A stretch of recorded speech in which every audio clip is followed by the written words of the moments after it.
첫째 날은 무화과 저주 사건을 통해서 진정한 믿음이란 잎사귀만 무성한 것이 아니라 온전하게 우리가 삶의 열매를 맺어야 된다라고 교훈을 하셨습니다. 둘째 날은 뿌리까지 마른 무화과 나무를 다시 보면서 믿음이란 듣고 끝나는 것이 아니라 먼저 믿고 기다리는 것이라는 것을 교훈하셨습니다. 셋째 날 어제의 말씀을 통해서는 마리아가 향유 옥합을 부은 사건을 통해서 믿음이란 우리가 비판하고 냉소적인 게 아니라 우리가 먼저 움직여야 된다. 우리가 움직이는 것이 그것이 중요한 믿음이라는 것을 말씀을 해 주셨습니다. 고난주간 특사를 통해서 저와 여러분이 예수님의 행적 가운데 예수님이 우리에게 무엇을 원하시는지, 어떠한 믿음을 원하셨는지 그 말씀을 통해서 저와 여러분의 삶이 정말 하나님이 기뻐하시는, 주님이 그렇게 고난주간 고생하셨던 그 십자가의 길을 오늘 우리가 찬양도 우리 요한구역이 불렸는데요. 사실은 힘든 길이지만 어떤 길이라고 했습니까? 아름답고 주님이 기뻐하시는 그 길, 그 십자가의 길을 걸어갈 수 있는 우리 모두가 될 수 있게 되기를 주님의 이름으로 축원합니다. 자, 오늘은 고난주간 넷째 날입니다. 넷째 날은 잘 알고 있는 것처럼 최후의 만찬, 그리고 예수님의 고별 설교, 그리고 우리가 읽었던 겟세마네에서 기도의 사건이 기록되어 있습니다. 자, 이 마지막에 겟세마네의 사건을 통해서도 마가는 이 믿음이란 무엇인가를 좀 더 우리에게 구체적으로 설명을 해주고 있습니다. 성령께서 우리를 예수님을 믿게끔 고백하면서 우리는 중생의 단계에 들어가고 그 이후에는 우리는 이제 성화의 단계, 우리가 주님께 가기 전까지는 성화라는 그 단계, 성장해야 되는 그 단계에 우리가 머물러 있습니다. 근데 이제 성장, 그러니까 좀 더 이게 영적인 성장에 대해서 우리가 구체적이지 않은 것 같아서 오늘은 한 걸음 좀 더 나아가서 이 겟세마네 사건을 통해서 성장의 의미가 무엇인지를 같이 좀 살펴보겠습니다. 먼저 디도서 2장 14절 말씀을 같이 한번 읽어보겠습니다. 그가 우리를 대신하여 자신을 주심은 모든 불법에서 우리를 속량하시고 우리를 깨끗하게 하사 선한 일을 열심히 하는 자기 백성이 되게 하려 하심이라. 우리가 지금 고난주간을 보내면서 예수님이 나를 위해서 십자가에 죽으시고 우리를 구원해 주셨다라는 사실은 누구라도, 크리스찬이라면 누구라도 잘 아는 부분입니다. 그런데 이제 문제는 왜 구원해 주셨느냐라는 부분입니다. 물론 가장 중요한 것은 영원한 천국에 가는 것, 이것이 가장 중요한 핵심이지만 그것은 완성 단계에 가는 거기 때문에 예수님을 믿은 후에 이 세상에 살면서 하나님이 우리에게 원하는 게 무엇인가, 그것을 디도서에서는 뭐라고 되어 있습니까? 선한 일을 열심히 하는 하나님의 백성이 되는 것, 선한 일을 열심히 하는 그 백성이 되는 것이 주님이 우리를 구원하여 주신 이유라고 설명을 해주시고 있습니다. 다시 이것을 쉽게 말하면 선한 일을 열심히 하는 자기 백성이라는 것은 뭐냐면 하나님께 쓰임받는 사람이 되라라는 말씀입니다. 하나님께 쓰임받는 사람, 하나님이 사용하시는 사람, 그게 우리가 선한 일을 한다는 의미입니다. 여러분들 자녀를 키우시기 때문에 누구라도 자녀를 키우신 분들은 잘 아실 겁니다. 아이들이 어렸을 때는 아이들이 우리에게 도움을 줍니까? 아니죠. 우리가 다 100% 도움을 줄 수밖에 없습니다. 단순한 도움 차원이 아니죠. 우리는 모든 에너지를 다 아이들에게 쏟아 부어야만 합니다. 그래서 요즘은 우리 한국에서 청년들이 이제 결혼도 안 하려고 하고 아이를 안 키우려고 그러죠. 워나벨, 나만의 생활, 나만의 어떤 라이프를 위해서 아이에게 희생하고 싶어 하지 않는 게 이제 요즘 추세입니다. 하지만 아이가 성장하게 되면 어떻게 되죠? 아이가 성장하게 되면 내가 도움을 주는 것보다는 이제 거꾸로 바뀌어집니다. 아이들이 도움을 주는 게 더 커집니다. 우리가 이제 또 나이가 더 많이 들면 그때는 우리는 어쩔 수 없이 우리 자녀들에게 복양을 받아야만 합니다. 이게 하나님이 만드신 인간의 원리입니다. 저는 전도사로 사역을 시작한 후에 6개월 만에 결혼을 하게 되었습니다. 그때 당시도 제 친구들에 비해서는 굉장히 빠르게 결혼을 한 편이었고 원래는 이제 미국에 유학을 가겠다는 비전이 있었기 때문에 가서 아이를 낳을까라고 생각을 했는데 하나님은 먼저 그냥 연년생으로 2명을 허락해 주셨습니다. 그래서 아이들이 2살, 1살 때 이제 아이들을 데리고 미국에 유학을 갔습니다. 아는 사람 하나도 없는 저 오하이오 시골의 어떤 마을에 떨어졌습니다. 얼마나 무지했으면 사람들이 미국 어디로 유학 가요? 그러면 한참 생각하다 시카고 옆이에요 이렇게 대답을 했는데 시카고에서 오하이오는 비행기로 2시간이에요. 그것도 모르고 그냥 시카고 어딘지 미국을 전혀 몰랐기 때문에 뭐 친척 한 명 없이 이제 그렇게 미국에 유학을 왔습니다. 차도 경제적 여유가 되지 않아서 중고 아주 허름한 거 하나를 사서 이제 저는 학생으로 이제 유학 비자를 가지고 있었기 때문에 하루 종일 학교에 가서 공부하면 아내는 이제 차도 없이 그냥 혼자 집에서만 2 아이를 키우느라고 참 고생을 많이 했습니다. 근데 그때는 너무 힘들었어요. 저도 너무 힘들었습니다. 아내는 또 우울증이 왔어요. 너무 힘드니까 제가 학교 끝나면 바로 와서 공부도 처음에는 거의 포기했습니다. 왜냐하면 아내도 힘들어하죠. 아이들도 힘들어하죠. 그러니까 그렇게 그냥 유학 생활을 초기에 했었습니다. 근데 그때는 그렇게 힘들게 아이들을 양육하고 모든 에너지를 쏟았는데 그게 이제 언제 빛을 발했냐면 중국에 가서부터는 완전히 상황이 달라졌습니다.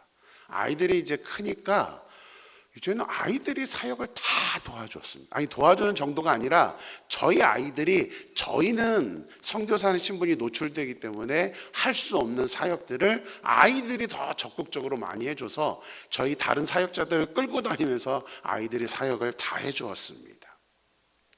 저와 함께 사역했던 중국인 사역자들은 저희가 이제 같이 양육했던 그런 제자들인데 너무나 신실하게 성장이 되어서 정말 함께 사역하면서 지금도 뭐 연락하고 하는 그런 사이인데 너무나 잘 사역을 해 주었습니다. 그런데 저희 아이들하고는 다르더라고요. 저희 아이들은 시간도 필요 없습니다. 언제든지 상관없습니다. 그냥 아빠 엄마가 얘들아 이거 좀 해주면 안 되겠니? 그러면 무조건 해줍니다.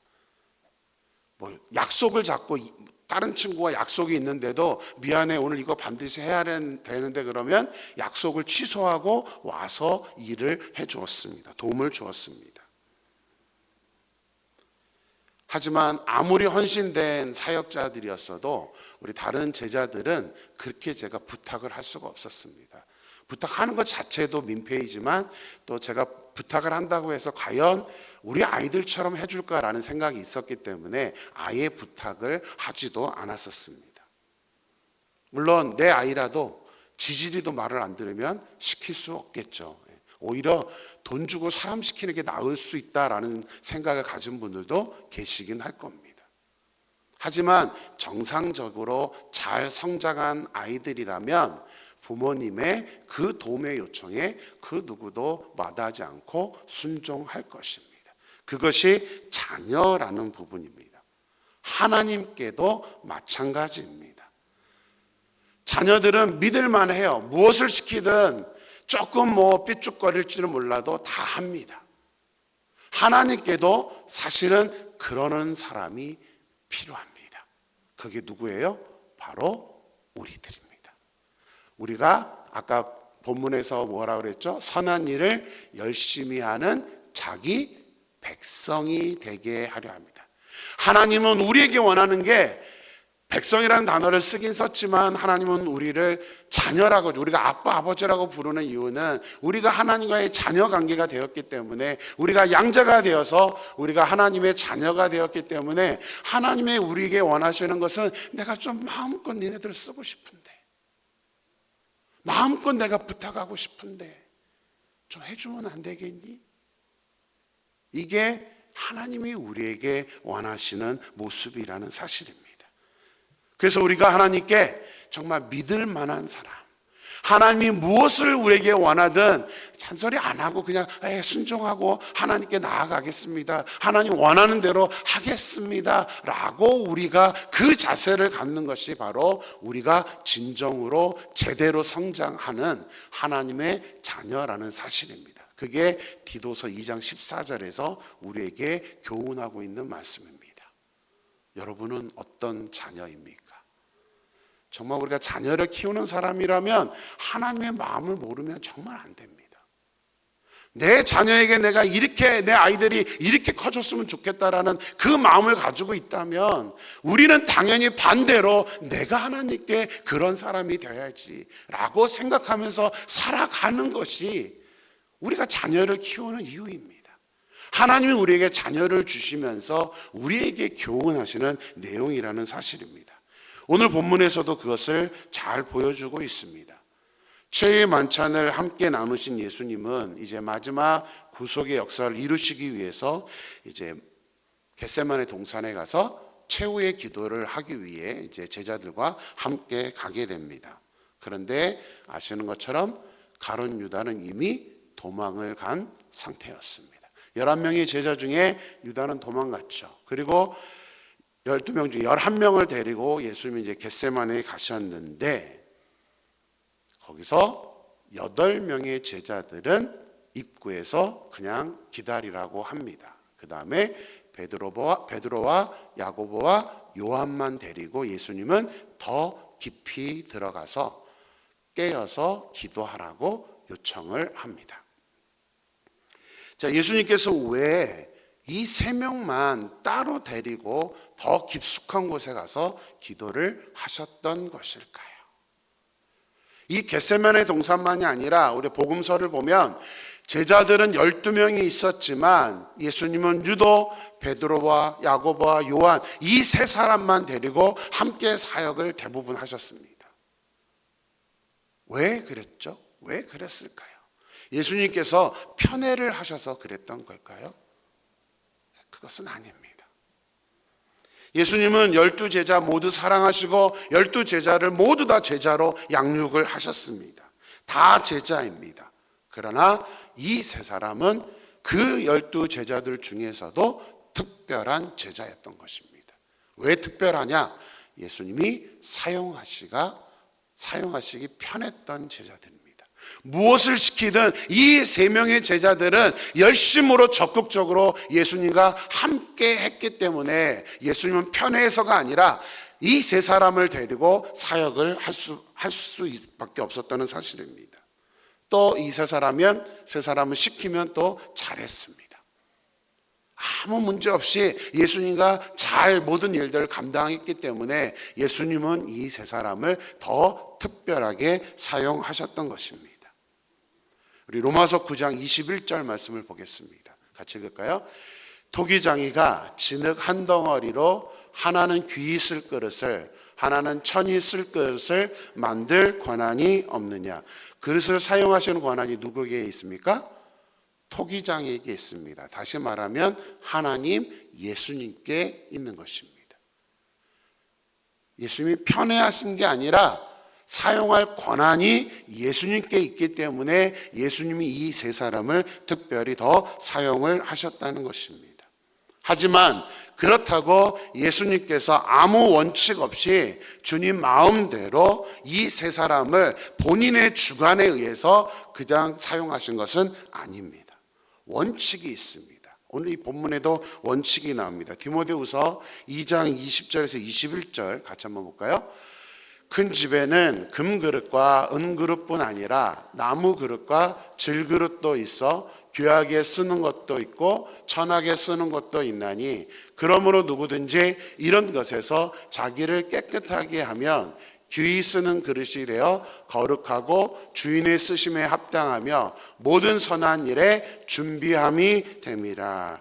자, 왜 하나님이 이 본문의 말씀을 우리에게 허락하셨냐면, 자, 하나님이 사용할 권한이 있긴 있는데 그냥 사용하시는 것이 아니다. 우리에게 어떠한 사람을 하나님께서 사용하시는지 그 사용의 원칙을 말씀해 주시기 위해서입니다. 큰 집에는 금그릇도 있고 은그릇도 있고 나무그릇도 있고 질그릇도 있다고 합니다. 근데 이 이야기를 한 이유가 무엇으로 만들어졌는지가 중요해서 이 말씀을 하신 걸까요? 아닙니다. 무슨 그릇인지는 하나님에게는 아무 관심이 없습니다. 하나님이 중요하게 보시는 건 뭐예요? 마지막 편에 있는 부분입니다. 모든 선한 일에 준비함이 되리라.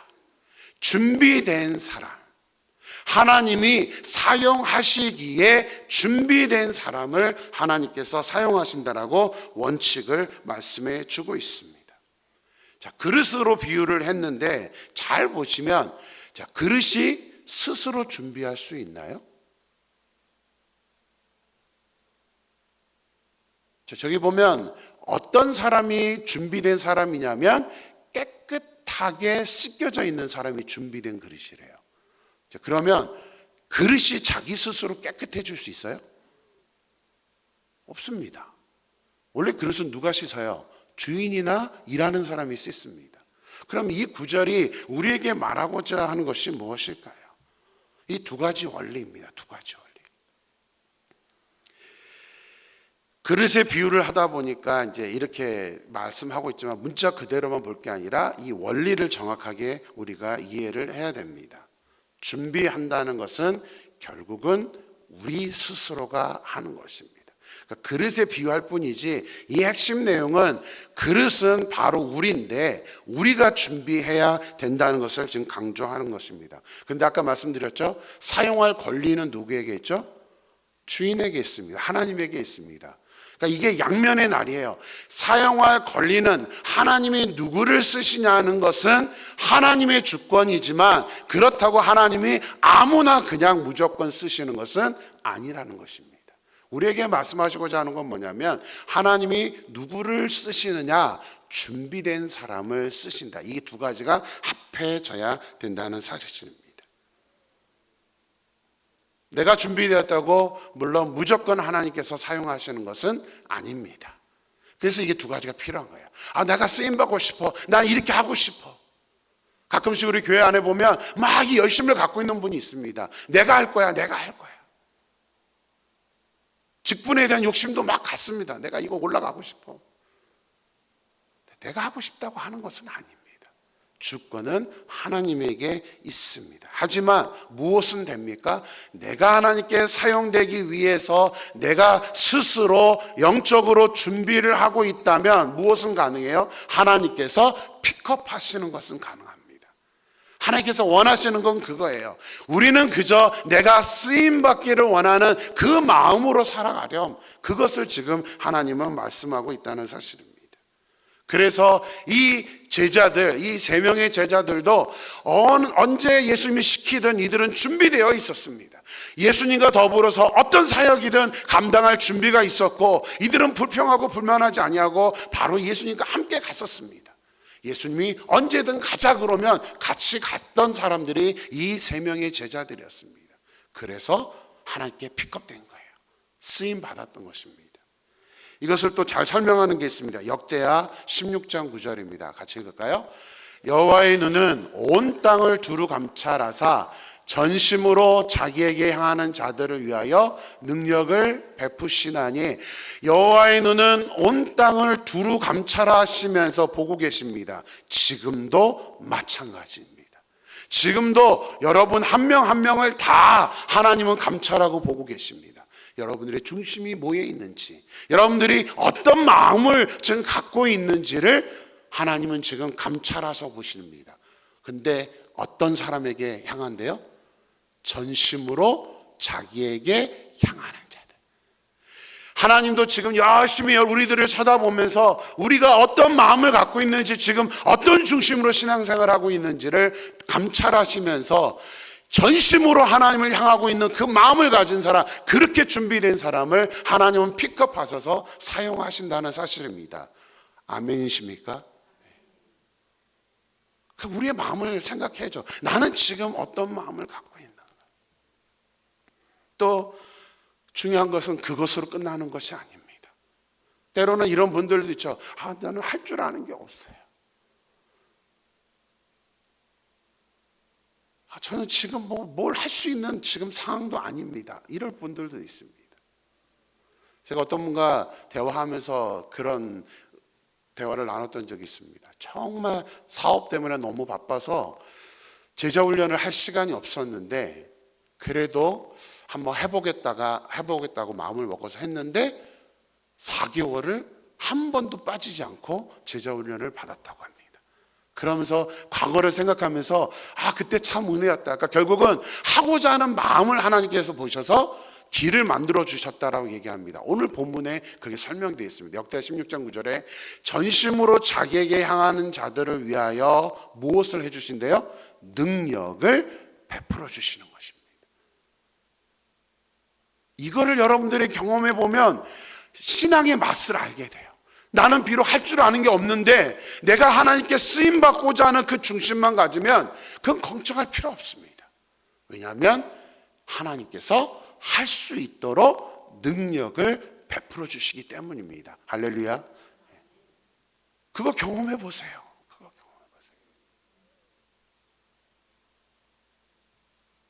우리가 성화되는 지금 이 상태에서 우리가 주님 곁에 영화의 마지막 구원의 완성을 갈 때까지 이 시간 우리가 해야 될 일이 바로 이것입니다. 하나님, 저를 사용해 주세요. 제가 준비되기를 원합니다. 제가 전심으로 주님께 향하기를 원합니다. 저는 쓰임받기를 원합니다.